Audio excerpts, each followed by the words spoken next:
जय माँ समलेई माँ मंगला हैंडलूम के आपको बहुत बहुत स्वागत हार्दिक हार्दिक अभिनंदन। आज जेनटा कि देखमा आम एचनिका जुड़े हाफ टिश्यू पूरापूरी एक्सलेंट डिजाइन रे एक्सलेंट कलर रे आ बहुत एक्सक्लूसिव डिजाइन रे एक्सक्लूसिव कलर रे देखो तो इटा पोन्स कलर कॉम्बिनेशन रे आपको रामा ग्रीन कलर कॉम्बिनेशन देखा के मिल जावा। इटा आंचल कॉन्सेप्ट रहबा।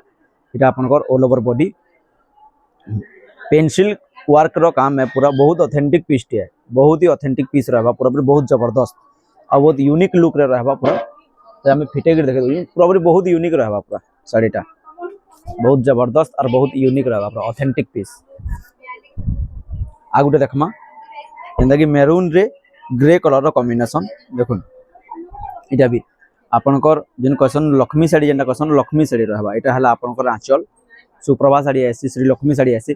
इटा एक्चुअली श्री लक्ष्मी साड़ी कहते बोले ई श्री लक्ष्मी साड़ी ताके कह जासी कि इने आपनकर गुरुवार मासरे जेन झुटीटा पका आसी आपन गुरुवार पूजा कला बेल के से ऑथेंटिक कलर और से ऑथेंटिक डिजाइन रे जेनता कि आपन पूरापूरी माने घर बाटे जेनता पकासन झुटीटा से झुटी के नेगरी पूरापूरी बना हिसे। देखुन आपन ग्रे कलर आंचल देखबा के मिल जिवा और आपन को all over body maroon colour base रे देखबा के मिल जिवा। आज ले कि जय माँ समलेई।